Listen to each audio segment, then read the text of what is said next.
السلام علیکم ورحمۃ اللہ وبرکاتہ۔ وعلیکم السلام ورحمۃ اللہ وبرکاتہ۔ کیا حال ہے سب کا؟ الحمدللہ۔ نحمده ونصلی علی رسولہ الکریم، اما بعد فاعوذ باللہ من الشیطان الرجیم، بسم اللہ الرحمن الرحیم، رب اشرح لی صدری ویسر لی امری واحلل عقدۃ من لسانی یفقہوا قولی۔ نماز میں کچھ امپروومنٹ ہوئی کل کے لیسن کے بعد، اور اپنے پہ چیک رکھا کہ نماز میں لذت آئی کہ نہیں، کیونکہ یہ کرائیٹیریا ہے نا۔ اگر ہمارا نماز میں دل نہیں لگ رہا اور نماز میں لذت نہیں ہے تو اس کا مطلب ہے کہ دل کہیں اور ہے، کیونکہ دل کی غذا تو کچھ نہ کچھ تو ہے نا۔ جب اللہ نہیں تو غیر اللہ۔ یہ کل کسی نے لکھا تھا، یہ لکھتی ہے کہ ایک بات جس کو میں چاہوں گی کہ سب موجود بہنوں کو پتہ چلے، وہ یہ ہے کہ دین کے راستے میں جب ہم آتے ہیں، شیطان کا ایک بار شخصیت پرستی ہوتا ہے، یعنی لوگ دین کی طرف آتے آتے دینی شخصیات کے پیچھے پڑ جاتے ہیں۔ اسی طرح میرے ساتھ ہوا۔ میں جب یہاں آئی تو ایک باجی مجھے بہت اچھی لگنے لگی، حتیٰ کہ نماز میں بھی ان کا خیال آتا، مگر الحمدللہ مجھے جلد احساس ہو گیا کہ یہ شیطانی وار ہے۔ میں رو رو کر اللہ سے دعا کرتی اور پھر میں نے ان کی طرف دیکھنا چھوڑ دیا، اور الحمدللہ صرف ایک ہفتے میں یہ بھوت اتر گیا۔ میں اس کو بھوت ہی کہوں گی، مگر وہ ہفتہ شدید مشقت میں اور تکلیف میں گزرا، کیونکہ مجھے میری کمزوری پتہ تھی۔ میرا علاج یہی تھا کہ میں وہ راستہ ہی چھوڑ دوں۔ بہت صحیح بات انہوں نے کی ہے، اور یہ بھی اللہ کا بہت بڑا احسان ہوتا ہے کہ اللہ تعالیٰ بندے کو اپنی غلطیوں کی پہچان دے دے اور پھر ان کے علاج کی توفیق بھی دے دے۔ اور بات وہی ہے کہ جب تک آپ خود نہیں چاہیں گے اور اپنے ساتھ سچے نہیں ہوں گے، اور واقعی آپ یہ نہیں چاہیں گے کہ اللہ کی یاد سب سے بڑھ کر نماز میں آئے، کیونکہ اللہ تعالیٰ نے خود ہی فرمایا نا، اقم الصلاۃ، وجہ کیا ہے نماز قائم کرنے کی؟ کیوں نماز قائم کرو؟ کس لیے؟ لذکری، اللہ کی یاد کے لیے۔ اور اگر ہم نماز میں کھڑے ہو کے اور بندوں کو یاد کیے جا رہے ہیں تو پھر اس کا مطلب کہ ہم نے نماز کا مقصد ہی پورا نہیں کیا۔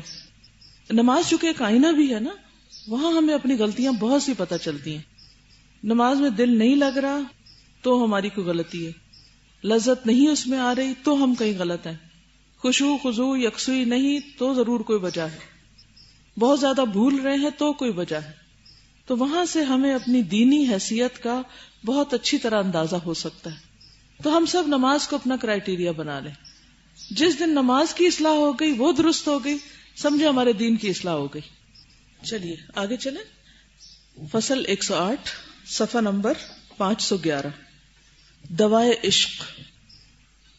عشق ایک مہلک مرض ہے، ہلاک کرنے والی ہے، برباد کرنے والی چیز ہے، تباہ کن ہے، نقصان دہ ہے۔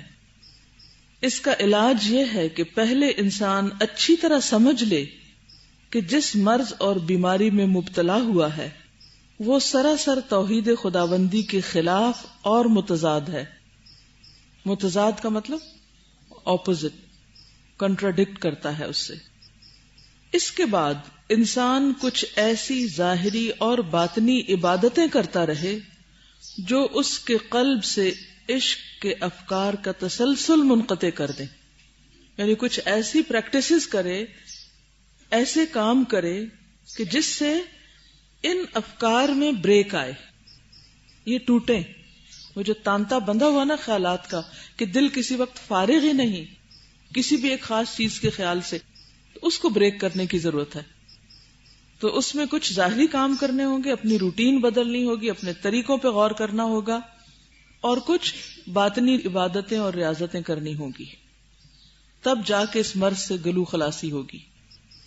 اس کے بعد انسان کچھ ایسی ظاہری اور باطنی عبادتیں کرتا رہے جو اس کے قلب سے عشق کے افکار کا تسلسل منقطع کر دیں، بارگاہ خداوندی میں انتہائی عاجزی اور خاکساری کے ساتھ، مٹی پہ سر رکھ کے، انتہائی عاجزی اور ذلت کے ساتھ بہت زیادہ التجا اور تضرع کرے کہ وہ اس مرض کو دفع فرمائے، رو رو کے دعا مانگے اور اس کے قلب کو اپنی طرف یعنی اللہ کی طرف موڑ دے۔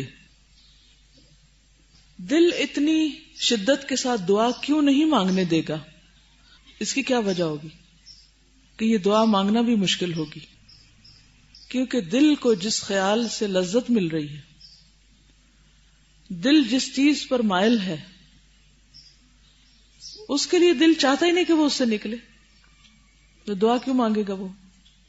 تو جس دن یہ خیال آ گیا اس کو کہ یہ میرے لیے بہت ہی ڈینجرس چیز ہے اور مجھے اس سے ہر صورت نکلنا ہے، تو پھر اس کے لیے علاج بھی خود کرنا پڑے گا۔ اس مرض کی دوا اس سے بہتر اور سود مند کوئی نہیں کہ اخلاص کے ساتھ اللہ تعالی کی طرف رجوع کیا جائے، نہایت سچائی کے ساتھ کہ اللہ تعالیٰ میں واقعی چاہتا ہوں کہ میری اس مرض سے جان چھوٹے۔ اسی دوا کا ذکر اللہ تعالیٰ نے قرآن حکیم میں کیا ہے، ارشاد ہوتا ہے كذلك لنصرف عنه السوء والفحشاء إنه من عبادنا المخلصين۔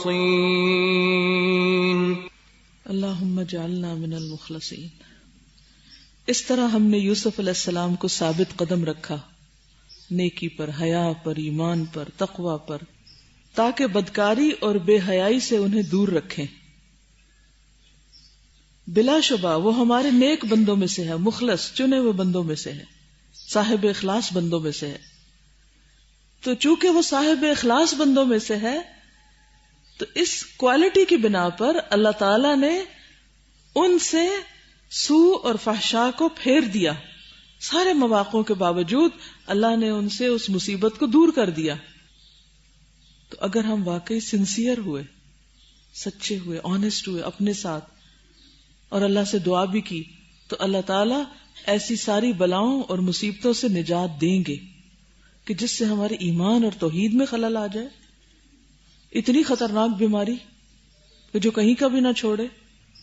آیت میں اللہ تعالیٰ یہ خبر دیتا ہے کہ حضرت یوسف علیہ السلام کو ان کے اخلاص کی وجہ سے عشق کی مصیبت اور بدکاری سے بچا لیا گیا۔ یہ تھی وہ دوا جو سائل نے پوچھی تھی کہ کروں کیا؟ یاد ہے آپ کو وہ سوال جو شروع میں کتاب کے تھا، اور کس طرح انہوں نے قرآن سے جواب ڈھونڈ کے بتایا اس کو۔ قلب میں خلوص ہو اور اخلاص کے ساتھ صرف اللہ کے لیے عمل ہو تو حرام عشق ایسے دل میں جاگزین نہیں ہو سکتا۔ حرام عشق اس قلب میں جگہ بناتا ہے جو خالی ہوتا ہے، یعنی جس دل میں واقعی اللہ کی محبت نہیں ہوتی، حقیقی محبت نہیں ہوتی اللہ سبحانہ وتعالی کی۔ بقول کسی شاعر کے، اتانی ہواہا قبل ان عارف الہوا تصادف قلبا خالیا فتمکنا۔ میں محبت کو جانتا بھی نہ تھا، اس سے پہلے محبوبہ کی محبت میرے پاس آ گئی، ابھی مجھے پتہ ہی نہیں تھا کہ محبت ہوتی کیا ہے، تو وہ محبت آ گئی۔ اس نے قلب کو خالی پایا کیونکہ وہاں اللہ کی محبت نہیں تھی، تو وہ جاگزین ہوگی، اس نے جگہ پکڑ لی۔ جیسے کوئی خالی زمین ہوتی ہے نا تو قبضہ گروپ آ جاتے ہیں، تو ایسے ہی جس دل میں اللہ کی محبت نہیں تو وہاں انسانوں کی محبت جگہ پکڑتی ہے۔ عقل مند اور ذی ہوش کو سمجھنا چاہیے کہ عقل اور شریعت تحصیل مصالح یعنی مصلحتوں کا حاصل کرنا، ان کی تکمیل یعنی مکمل طور پر انہیں حاصل کرنا، اور مفاسد کی مدافعت یعنی جو بگاڑنے والی چیزیں ان کو دور کرنا، ان کو واجب اور لازم قرار دیتی ہیں۔ یعنی عقل اور شریعت کیا کرتی ہے؟ عقل اور شریعت کا فائدہ کیا ہے کہ انسان کے لیے جو چیزیں فائدہ مند ہیں، مصلحت کی ہیں، اس کے لیے بہتر ہیں، ان کو مکمل کرے۔ الیوم اکملت لکم دینکم واتممت علیکم نعمتی، ان کی تکمیل کرے، اور جو چیزیں بگاڑ کی طرف لے جانے والی ہیں ان کی مدافعت کرے، ان کو دور رکھے۔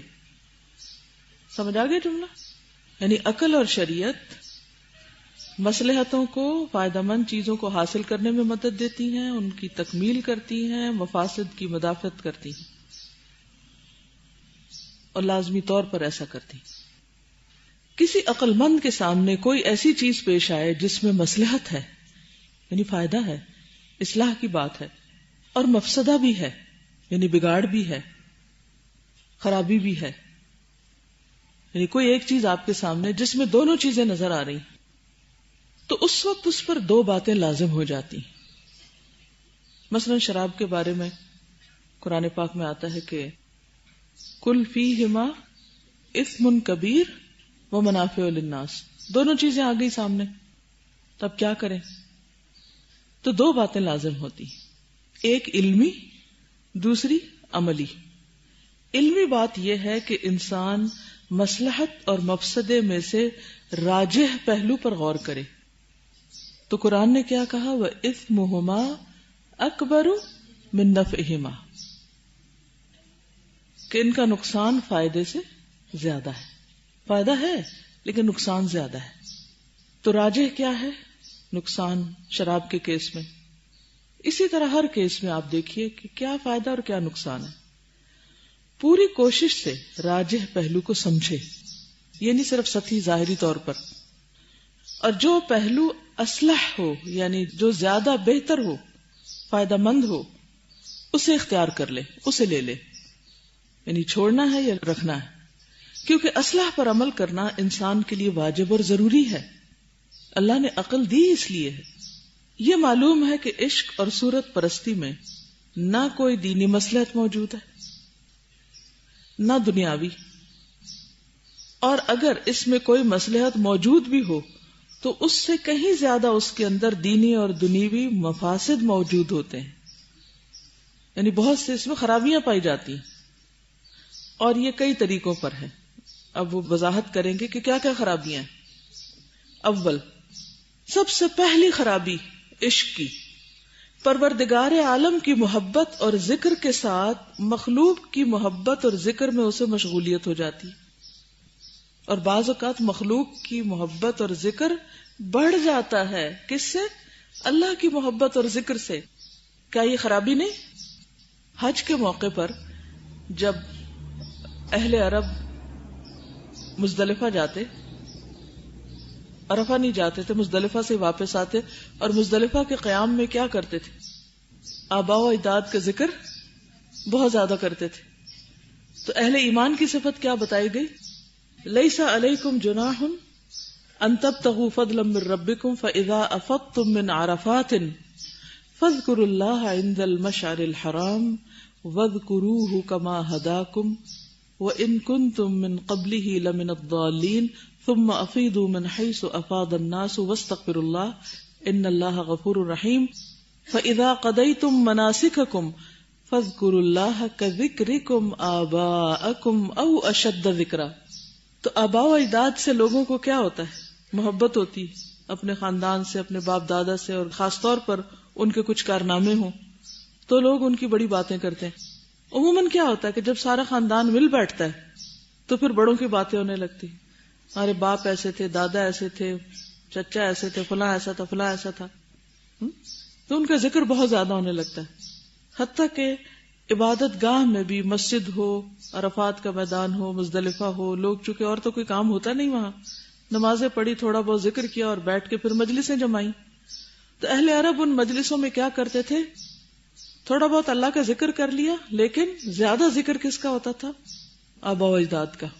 ان کے بت آباء و اجداد تھے، کیونکہ جب ان سے کہا جاتا تھا کہ آؤ اس چیز کی طرف جس کی طرف اللہ بلاتا ہے یا اللہ کی طرف آؤ، تو وہ کیا کہتے تھے؟ بل ما وجدنا علیہ آباءنا، ہم اس دین کو اختیار کریں گے جو ہمارے باپ دادا کا تھا. تو یہاں بھی وہ باپ دادا کو بہت یاد کرتے تھے. تو اللہ تعالیٰ فرماتے ہیں چلو اتنا ہی ذکر کر لو جتنا ان کا کرتے ہو. او اشد ذکرا، مطلوب کیا ہے؟ اشد ذکرا، زیادہ ذکر. کس کے ذکر سے؟ باپ دادا کے ذکر سے. فَمِنَ النَّاسِ مَن يَقُولُ رَبَّنَا آتِنَا فِي الدُّنْيَا وَمَا لَهُ فِي الْآخِرَةِ مِنْ خَلَاقٍ وَمِنْهُمْ مَن يَقُولُ رَبَّنَا آتِنَا فِي الدُّنْيَا حَسَنَةً وَفِي الْآخِرَةِ حَسَنَةً وَقِنَا عَذَابَ النَّارِ أُولَئِكَ لَهُمْ نَصِيبٌ مِّمَّا كَسَبُوا وَاللَّهُ سَرِيعُ الْحِسَابِ وَاذْكُرُوا اللَّهَ فِي أَيَّامٍ مَّعْدُودَاتٍ. تو ہم سے کیا مطلوب ہے؟ اللہ کا ذکر عبادت کے وقت، چاہے وہ نماز ہو چاہے وہ حج ہو. ٹھیک ہے. تو سب سے بڑا نقصان کیا ہوتا ہے؟ عشق کا سب سے بڑا نقصان جو دینی اعتبار سے ہے وہ ہے کہ پروردگار عالم کی محبت اور ذکر کے ساتھ مخلوق کی محبت اور ذکر میں اسے مشغولیت ہو جاتی. ظاہر ہے کہ یہ دونوں چیزیں ایک قلب میں جمع نہیں ہو سکتی، کیونکہ یہ ہر دو چیزیں باہم ایک دوسرے پہ غالب ہونے کی کوشش کرتی رہتی ہیں، ان کے درمیان جنگ ہوتی رہتی ہے اور لازماً ایک دوسرے پہ چھا جاتی. بالآخر جو غالب آتا ہے اسی کی سلطنت اور حکومت قلب پر قائم ہو جاتی، قلب اسی کا ہو کر رہ جاتا ہے، یا اللہ کا یا غیر اللہ کا. دوم، معشوق کے عشق اور محبت میں اس کا قلب سخت ترین عذاب کا شکار ہو جاتا ہے، دل کے اندر اضطراب، بے چینی، پریشانی، جس سے اسے کسی وقت بھی نجات نہیں ملتی. جو آدمی اللہ تعالی کے سوا کسی اور سے محبت کرتا ہے اس کے لیے یہ عذاب لازم اور ضروری ہے. جیسا کہ کسی شاعر نے کہا ہے، فما فی الارض اشقى من محب وان وجد الهوى حلو المذاق تراه باكيا في كل حين مخافة فرقة او لاشتياق فيبكي ان نأوا شوقا اليهم ويبكي ان دنوا خوف الفراق فتسخن عينه عن الفراق وتسخن عينه عند الطلاق.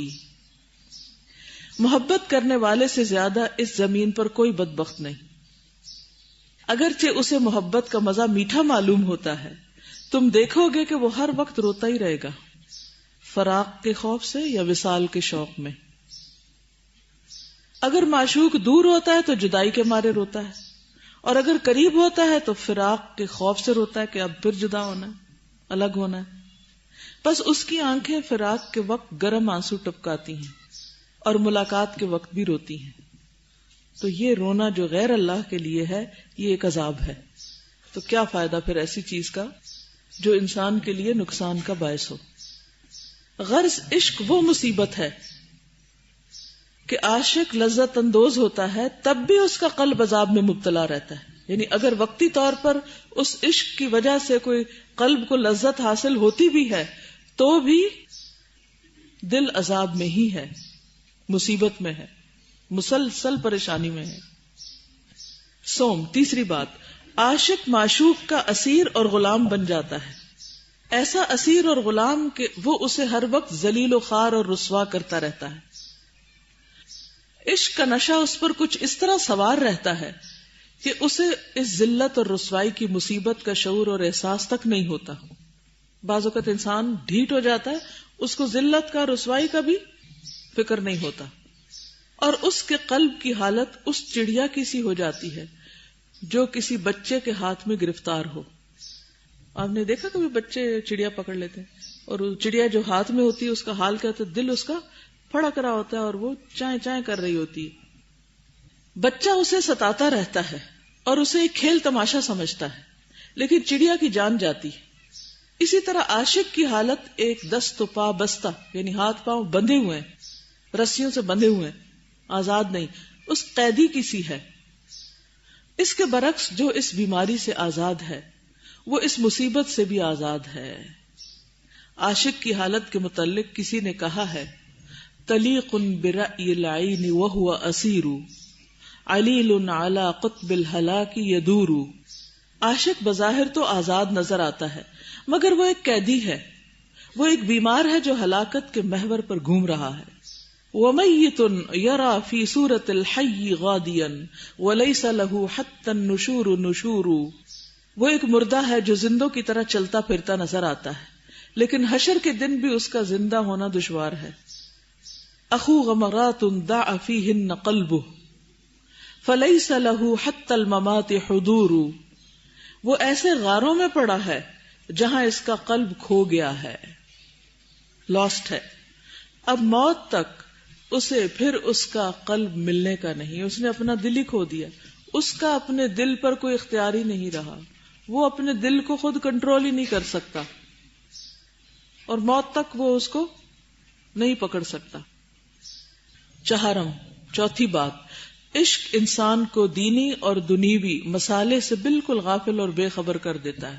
دین دنیا دونوں کی مصلحتیں، فائدے پشت کے پیچھے ڈال دیتا ہے اور اسے عشق کی مشغولیتوں ہی میں مصروف رکھتا ہے. اس لیے عشق اور صورت پرستی سے بڑھ کر مصالح دین و دنیا کو ضائع کرنے والی کوئی چیز نہیں. یعنی سب سے بری بیماری ہے جس سے انسان دنیا اور آخرت دونوں کا نقصان کرتا ہے. کیونکہ دینی مصالح کا دار و مدار جمعیت قلب، جمعیت خاطر اور توجہ اللہ پر ہے.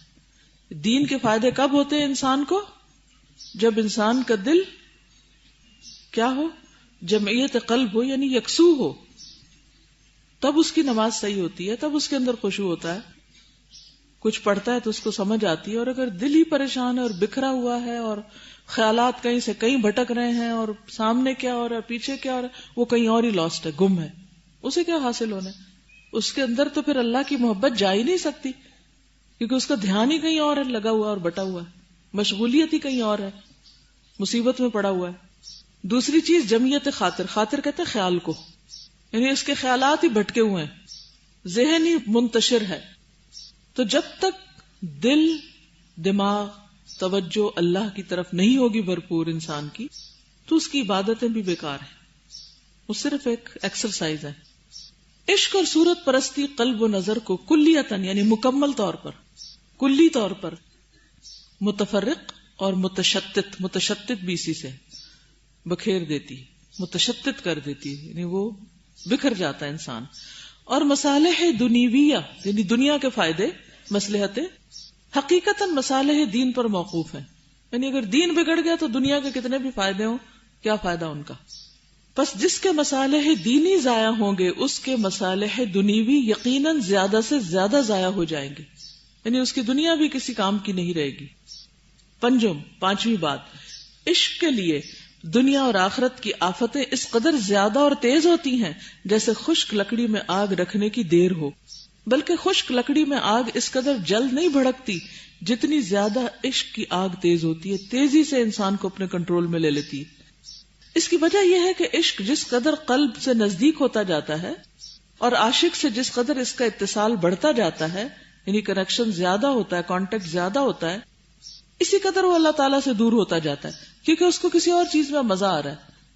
اللہ تعالیٰ سے جس قدر عشاق کو بعد اور دوری ہوتی ہے کسی کو نہیں ہوتی. یعنی سب سے زیادہ وہ اللہ سے دور ہوتے ہیں، اللہ سے غافل ہوتے ہیں.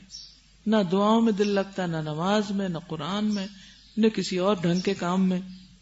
انسان کا قلب اللہ سے دور ہو جائے تو ہر طرف سے اس پر آفتیں ٹوٹ پڑتی ہیں، شیطان کا اس پر غلبہ ہو جاتا ہے. ظاہر ہے کہ جس آدمی پر اس کا دشمن غالب آ جائے وہ مصائب ڈھانے میں کسی قسم کی کمی نہیں کرے گا. یعنی ایسا شخص شیطان کے کنٹرول میں آ جاتا ہے. اور شیطان کون ہے؟ ہمارا دشمن. اور دشمن اگر کسی پہ قابو پا لے تو کیا چھوڑے گا؟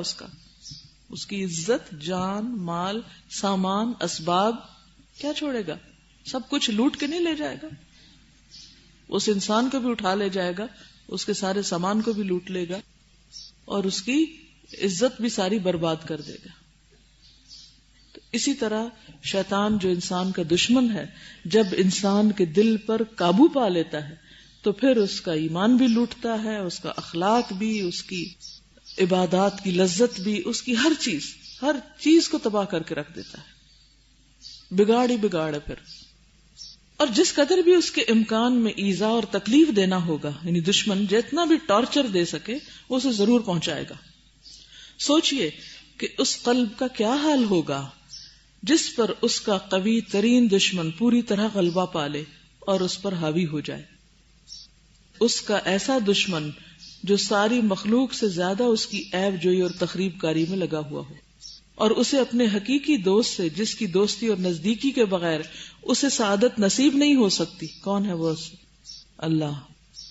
بھٹکانے پہ تلا ہوا ہے، اسے فلاح و نجات اور فرحت و مسرت میسر نہیں آ سکتی. الا بذکر اللہ تطمئن القلوب.